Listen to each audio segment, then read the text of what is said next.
This is Kingdom View of Relationship and Marriage. It's, this is a continuation of the series. The first point here is don't keep introducing him or her to your family if you have not known their mind about marriage. He said, let us be friends.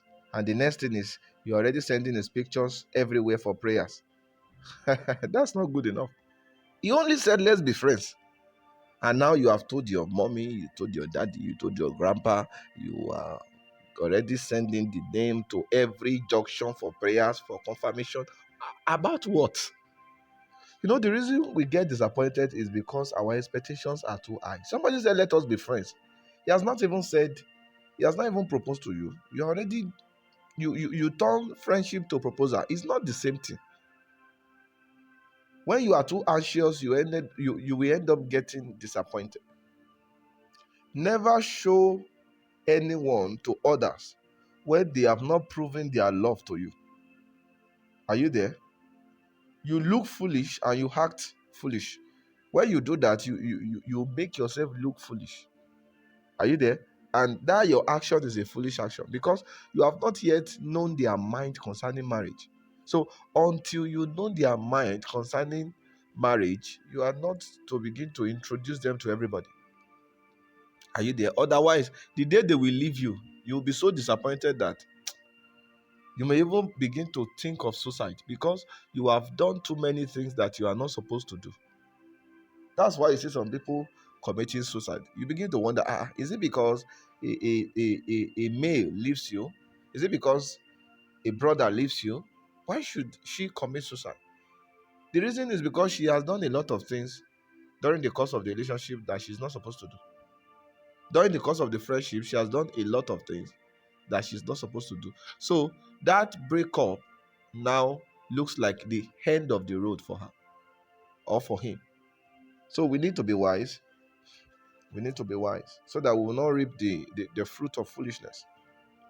Another point here is courtship starts immediately she says yes to your marriage proposal. And until that happens, both of you are still friends. The courtship starts when she says yes to your marriage proposal. And before that time, both of you are just friends. Either you can call it any name, you can say special friend, anything. You are still friends. Just friends. Now, don't mistake courtship for friendship. Courtship is also friendship, but in a more defined way. Because at that point, both of you have resolved to reach a marriage conclusion.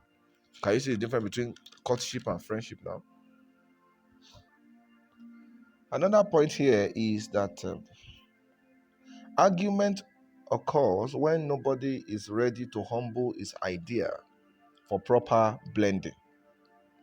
To overcome arguments in marriage, then both of you, both you and your partner must be willing to humble your ideas for blending. You may like eating rice mixed with beans, but your partner may be a type that loves rice without beans. Then what does this mean? Does that mean your wife will keep eating your own favorite dishes because you are the head of the home? Of course, no. Both of you, must blend your choices for a better outcome. You can cook rice differently and cook beans differently so that the one that loves rice and beans will take his rice and add beans. And the one that loves only rice will take only rice and enjoy. Can you see that? So when you blend your ideas, when you are able to blend your ideas, even when they are different, there will be no argument. Can you see that simple case now? You as the husband, you love eating rice and beans mixed together. Meanwhile, your wife does not like rice and beans mixed together. She loves to eat either only rice or only beans. What do you do in that case? Cook a separate rice, cook a separate beans. The one that loves rice and beans will go there, take beans and take rice. The one that loves only rice will take only rice. That settles the matter. But if we cannot blend our ideas, there will be a lot of commotion in the relationship. So proper balancing promotes oneness. When we are able to balance some things, when we're able to blend our ideas, yeah, we will be promoting oneness in marriage and also in relationship. Not everyone will marry. That's another point. Not everyone will marry. Not every couple will have a child. Not every mother, not every mother will have a husband. Not every father will have a wife. These are bitter truths which you must digest. It may be hard, but it is the truth. It's true. Not everyone will marry. It's not because they are not ladies to marry or because they are not brothers to marry. That may be based on their personal choice due to maybe ministerial demands or certain things. So there are certain truths we just have to understand. You may not, that may not be because it will happen to you, but we just need to understand it so that when it happens to others, we will know how to relate with them. You will not just begin to talk down on them just because they are not doing the same thing you are doing. Another point here is don't expect him to like your likes if you don't like his likes. Don't expect him to like your likes if you don't like his likes. Meaning, don't expect him to like what you like if you also do not like what he likes. I never expect her to like your likes if you don't like her likes. If you ignore what your partner loves, then they won't embrace what you cherish. For marriage to stand, the equation of choice and personal attractions must be balanced. So you don't like what your husband likes, but you want him to like what you like. It doesn't work that way. You have to like what he likes. Then in return, he also will like what you like. That is how to balance things. There should be no selfishness. There should be no selfishness in marriage and relationship. Another point here is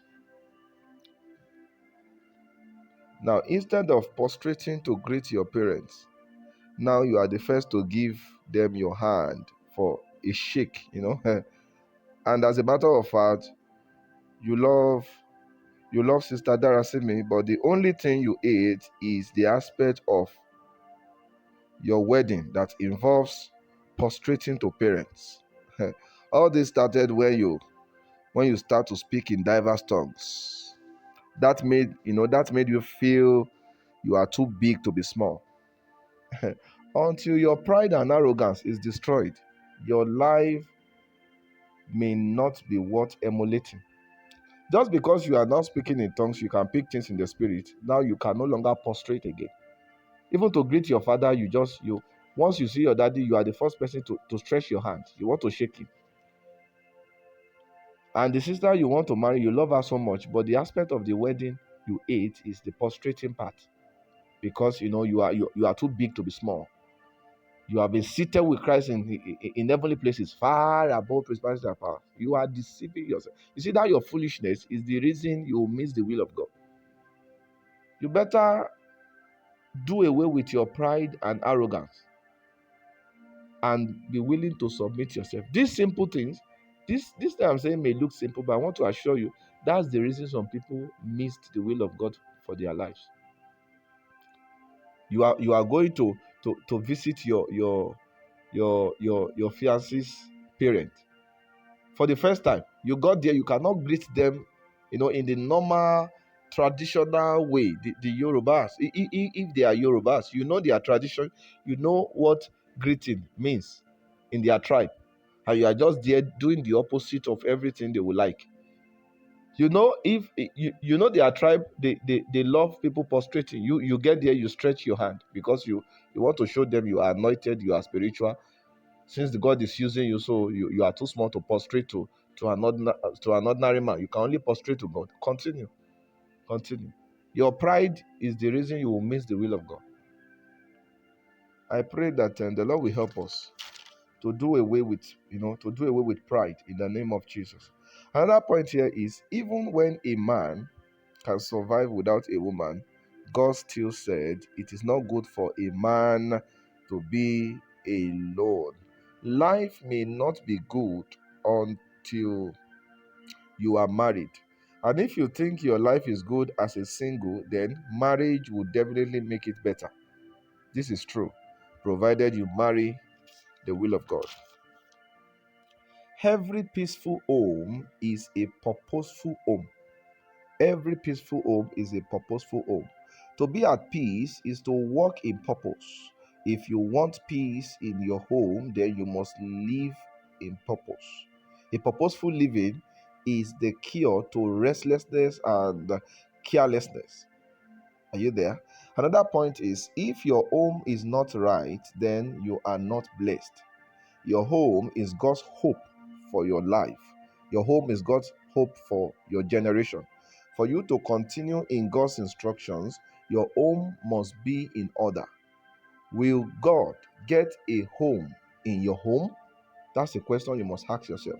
Will God get a home in your home? Meaning, will God find a resting place in your home? Have you designed your family? Have you designed your home in such a way that God can come in at any time and take his rest? That's questions you must ask yourself. Another point is, your choice on who to marry must be God oriented, not even God diluted. It must be God oriented. It should be less of you and more of God. No matter how good it looks, if God is not involved, then it cannot be godly. Another point here is, even when your wedding date is fixed, if your coming together is void of God's approval, they run. Man, this thing I'm saying is very hard, because you see, the problem we have is we are too carried away by what will people say.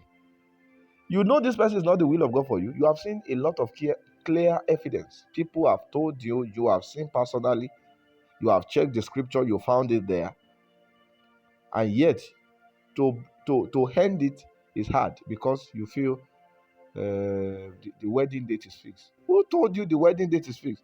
Your future is more important to God. I want to believe you will not want to stay in a fire, putting your hands into fire forever. So once you know that maybe you mistakenly find yourself in a relationship and somehow the the the the wedding date is fixed, and you are sure that this is not the will of God, you better run for your life. Find a way to end it. No matter, it's better to look foolish and stupid than to end up in a relationship that will continue frustrating you from now till eternity. When you get married, you have to just patch a lot of things.